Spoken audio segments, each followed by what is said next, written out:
মুর্শিদাবাদ জেলার নওদা থানা এলাকার পাটিকাবাড়ি কুঠিপাড়ার শতাব্দী প্রাচীন শীতলা মায়ের পুজো আজও অব্যাহত।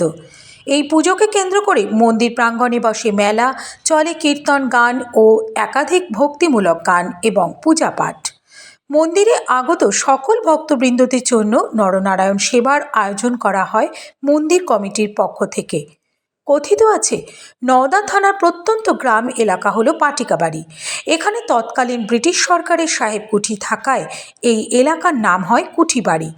সেই শতাব্দী প্রাচীন নাম আজও বর্তমান, সেই ধারা আজও বর্তমান। মা শীতলা পুজোকে কেন্দ্র করে আবেগে ভাসেন এলাকার মানুষজন, যা ধরা পড়ল আজ আমাদের ক্যামেরায়।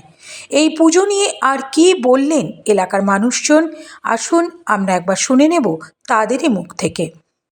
হ্যাঁ, প্রতিবারই আসি। প্রত্যেকবার আসেন, হ্যাঁ। পুজো দেন, হ্যাঁ। তাই তো? হ্যাঁ। সবাই বলে জাগ্রত। হ্যাঁ। আচ্ছা, তো আপনারা এখানে প্রসাদও তো নেন। হ্যাঁ। আচ্ছা, এবং কেমন লাগে এই যে আশা আমাদের গ্রামের, এই যে সবাই মানে সম্প্রদায় নির্বিশেষে আমরা এসে এখানে আসছি। হ্যাঁ, প্রত্যেকবার আসি আমরা, প্রত্যেকবার এখানকার আসি। সদস্য। আচ্ছা, এখানকার সদস্য। এই মেলা তো এখন জমে উঠেছে, যা দেখছি আমি, খুব সুন্দরভাবে জমে খুব উঠেছে সুন্দর, মেলা। এবং হিন্দু মুসলিম সকলেই এখানে আমাদের সেবা করে। আচ্ছা, ঘুরতে এসেছি। আচ্ছা, ঘুরতে সময় এসেছি। পাওয়া যায় না, কিন্তু তার মাঝখানেও এই পুজোর জন্য একটু সময় বার করে আসতে হয়েছে। আচ্ছা।